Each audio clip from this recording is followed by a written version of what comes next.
It started with a letter, not a friendly reminder, not a polite request, but a threat. The HOA claimed I had violated some vague bylaw, and they wanted thousands of dollars in fines. The letter wasn't just words on paper. It was a weapon, carefully crafted to scare me into submission. The language was sharp, the tone was arrogant, and at the bottom was a chilling statement. Failure to comply will result in legal action. They wanted me to bow my head, to hand over money I didn't owe, and to quietly accept their authority. But as I stood there, gripping that paper in my hands, a thought rose up inside me like fire. What if I fight back? For weeks, they piled on threats. More letters, more demands, more late-night calls that turned my stomach into knots. Every attempt was designed to corner me, to make me feel small and powerless. Neighbors whispered, some urging me to just pay and move on. But I couldn't. I looked at my house, the walls I built memories in, the place I worked and rested and lived, and I realized this wasn't just about fines. It was about freedom. If they could take this from me, they could take anything. And so, one night, I spread their stack of letters across my dining table like evidence in a crime scene, and I said out loud to the empty room, "No, I won't let you do this." That was the moment the tide turned. Most people, when threatened with a lawsuit, run.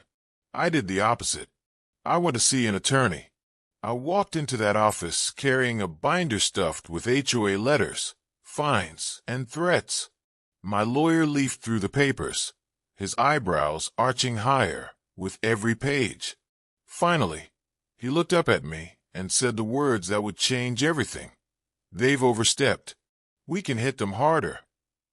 That's when we drafted the lawsuit, my lawsuit, against the HOA for harassment, defamation, and violation of homeowner rights. The number wasn't small. It was $1 million. And when the HOA got served with that lawsuit, their silence was deafening. For the first time, they weren't in control. Before the trial even began, the HOA tried to intimidate me again. They sent out mass emails, twisting the truth, painting me as some greedy troublemaker who was hurting the community. They knocked on doors, spreading rumors. But something strange happened. Instead of losing support, I gained it. Neighbors I'd never spoken to before stopped me in the street, saying, "Good for you." Someone needed to stand up to them. The HOA had ruled by fear for so long that when one person finally said no, it gave others permission to believe they weren't powerless. And while they scrambled to protect their image, I sharpened my case. Every document, every threat, every baseless fine, I had it all. The day of the trial was nothing short of cinematic. I walked into the courthouse with my lawyer beside me, and across the room sat the HOA board, once smug in their power, now pale and nervous in suits that suddenly seemed too big for them. The judge called order, and the case began. Their attorney tried to dismiss my claims, painting me as unreasonable. But when the evidence started rolling in, the truth couldn't be hidden. Each letter, each threat, each lie, it stacked up like bricks in a wall too high for them to climb. Then came the cross-examination. My lawyer pressed the HOA president on the stand, asking why fines were issued without proof, why threats were sent without due process, why homeowners were bullied instead of respected.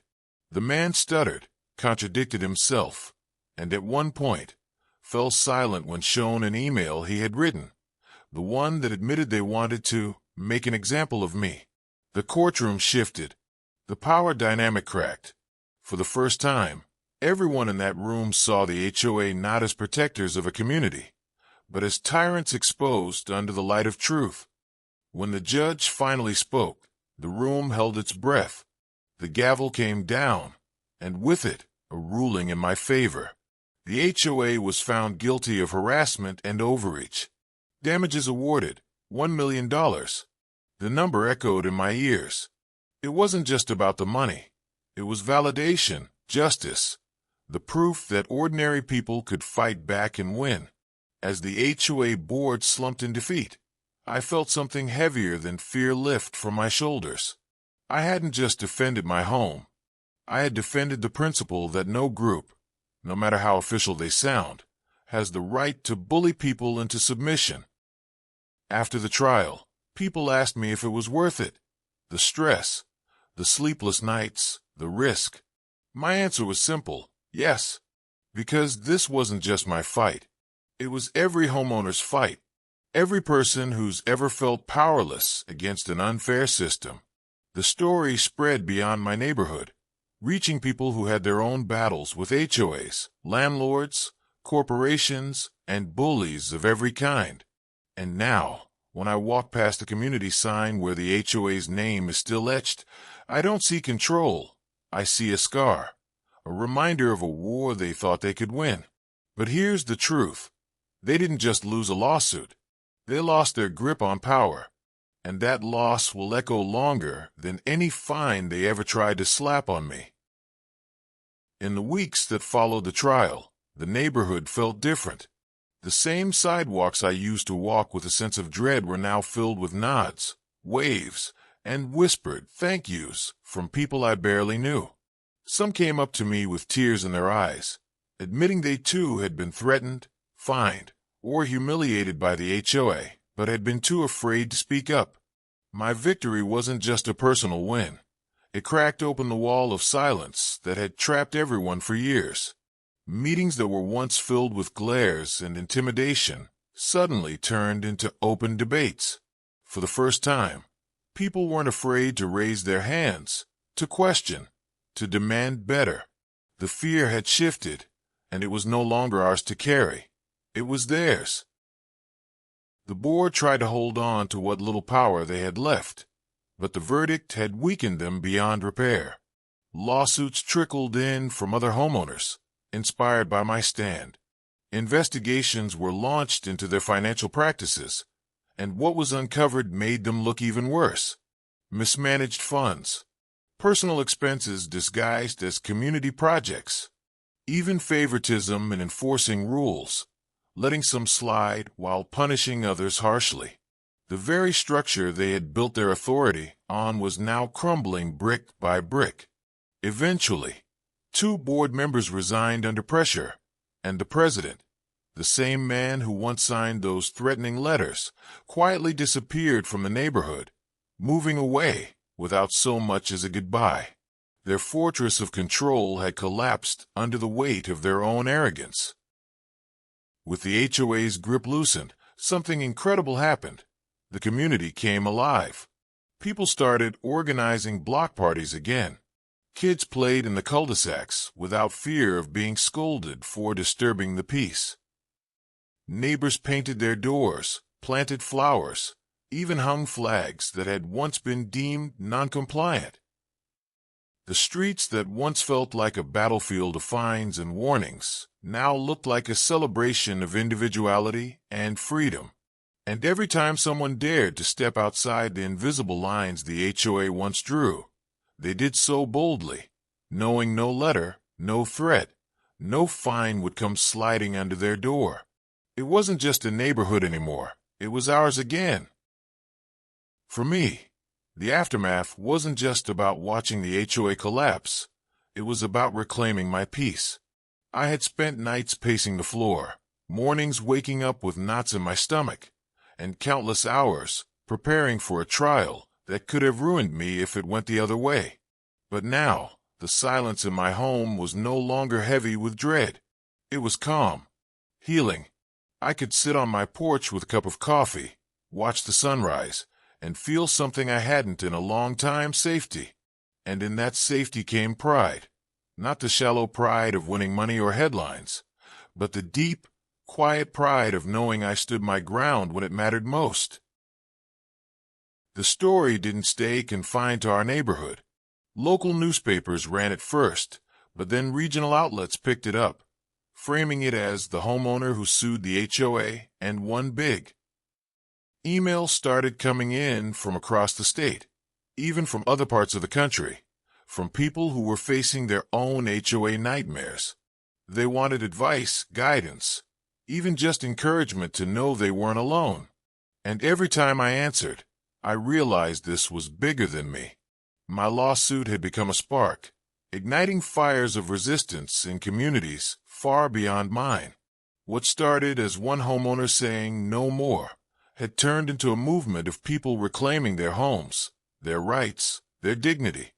Years from now, the paint on my house will fade, the streets will change, and new families will move in, never knowing the battle that was fought here. But the story will remain, whispered at backyard barbecues, told at late-night porch gatherings, passed down from neighbor to neighbor. Did you know someone once sued the HOA for $1 million and won? And that story will live longer than bylaws, longer than signatures, longer even than the board itself. Because here's the eternal truth. Power only lasts as long as people believe in it. And once we stop believing, once we stand up, it crumbles. My fight proved that. My victory sealed it. And my legacy will outlast every threat, every letter, and every false claim they ever threw at me. The months turned into years, yet the story refused to fade. Every time a new family moved into the neighborhood, someone would eventually pull them aside and whisper, "You see that house over there? That's where it happened." And even if the details got twisted in the retelling, the essence always remained the same. One person stood up against the HOA, and the HOA lost. It became a kind of folklore, a cautionary tale for anyone who thought power could be abused without consequence. And strangely, it wasn't just told with bitterness. It was told with pride, like a badge of honor the community had collectively earned. The lawsuit had stopped being just about me. It had become part of the neighborhood's identity. What I didn't expect was how far the echo would travel. My case found its way into law journals, used by attorneys as a precedent in arguments against abusive HOAs in other states. Documentaries reached out, asking to interview me, wanting to capture the story for a wider audience. At first, I hesitated. Who was I to be on camera, to have my face and my name out there? But then I realized this wasn't about fame. It was about showing people that they weren't powerless. So I spoke. And with every interview, every panel, every article that carried my words, I could feel the message spreading. It was no longer just a neighborhood story. It was a symbol, a weapon in the hands of anyone who had been told to stay quiet. Over time, HOAs across the country started to change, not because they wanted to, but because they had to. My case had given homeowners leverage, a reminder that they weren't helpless against the boards that claimed to rule them. Lawyers began citing my lawsuit in demand letters. Neighbors started attending board meetings with copies of my case in hand, and news outlets kept referencing the $1 million verdict whenever another HOA scandal surfaced. I had struck a blow that went far beyond my street. It was a crack in the foundation of unchecked authority. And every time another homeowner stood up, that crack widened. The shift wasn't loud or sudden, but it was steady, unstoppable. On a personal level, the lawsuit didn't just give me justice. It gave me freedom. Freedom from fear. Freedom from intimidation. Freedom from that gnawing voice in the back of my head that used to say, "What if they come after me again?" Now, when I sit on my porch in the evening, the air feels lighter. I hear laughter from kids playing, smell barbecues drifting down the street, and see neighbors chatting openly on sidewalks where silence once ruled. My home no longer feels like a fortress under siege. It feels like a sanctuary again. And more than that, I know that sanctuary was earned, not given. That makes it sacred. And so, as the years roll forward, one truth remains above all others. Power is only real if we let it be. The HOA thought their signatures, their bylaws, their threats were enough to control us. But control only works on those who believe in it. The moment I stood up, their illusion cracked. The moment we stopped fearing them, their empire fell. That's the lesson I carry, the one I hope outlives me. That courage is contagious, that resistance is stronger than intimidation, and that freedom, once reclaimed, can never be forgotten. This fight may have started with a letter, but it ended with a legacy, and that legacy will live long after the ink on their threats has faded to dust. What started as a single spark in my living room, the decision to fight back, had turned into a fire that I could see glowing in others. Years later, when new conflicts rose in neighboring towns, people would reach out to me, asking, "How did you do it? How did you face them when they seemed so untouchable?" And I would tell them the truth, that I wasn't stronger, smarter, or braver than anyone else. I was simply tired of being afraid. That exhaustion became courage, and courage became action. And when I shared that story, I watched their eyes light up with the realization that they too carried the same potential. The fire didn't die with my victory. It passed on, from one homeowner to the next, until entire communities were standing together, unafraid. Before the lawsuit, silence ruled our neighborhood. People closed their doors, lowered their voices, avoided confrontation. But after, the silence was gone. Meetings that used to be empty now filled with people demanding accountability. Streets once patrolled by fear now echoed with children laughing, dogs barking, music playing on summer nights. The silence that had been a weapon of control was replaced by a hum of life, of noise, of freedom reclaimed. And every time I walked past those familiar houses, I felt a shift, not just in sound, but in spirit. The quiet submission that once blanketed us had been replaced with a louder truth. We belonged here, and no board, no threat, no bylaw could take that away again. Eventually, people began to treat my case not just as a story, but as history. In local law classes, professors used it to teach about overreach and justice. A historical society even archived the court transcripts, preserving them like relics of a time when power had been challenged and beaten. And in my neighborhood, though no statue was built, there was something almost sacred about the way people spoke of it. My house became more than just wood and brick. It became a landmark, not because of how it looked, but because of what it represented, the place where an empire fear fell. And in that way, the fight had carved itself into stone, etched not by chisels, but by memory and courage. Now, when I sit outside on my porch at dusk, I sometimes imagine the future. Children not yet born will ride their bikes down these streets. Families I'll never meet will plant gardens, hang decorations, and paint their doors whatever colors they want. And though they may not know my name, they'll be living in the freedom bought by this fight.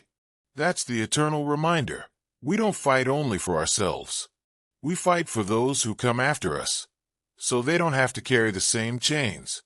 My story may fade into rumor, then into myth, and someday into nothing at all, but the freedom it carved will remain. That's what makes it eternal. Not the lawsuit, not the $1,000,000 verdict, but the undeniable truth that no power survives when people choose to stand together. Looking back now, I realized the $1,000,000 was never the real victory. Money fades, gets spent, gets forgotten. What lasts is the shift that happened inside people's hearts the moment they realized fear could be defeated. That's what I carry with me, more valuable than any verdict or settlement. The HOA thought they were defending order, but what they were really defending was their illusion of control, and illusions cannot stand against truth. The trial was a battle, yes, but the real war was over belief. And when I stood up, when I refused to bow, others saw that they could too. That's what makes rebellion so dangerous to tyrants. It doesn't stay contained. It spreads, it multiplies, it plants seeds in places we'll never see. And even now, I know those seeds are still growing, still breaking the concrete of oppression in neighborhoods far from mine. So here is where the story ends, not with fire, not with fury, but with peace. I fought, I endured, I bled stress and sleepless nights. But in the end, I walked away with something greater than victory. I walked away with a truth carved so deeply it will outlast even me. No one has the right to steal your voice, your home, your freedom. That's not just law, it's life. And someday, when I'm gone and only echoes of the story remain, maybe someone sitting on their own porch will hear it told again. And maybe, in that moment of doubt, they'll find the courage to rise, just as I once did. If that happens, even once, then my fight will have never ended.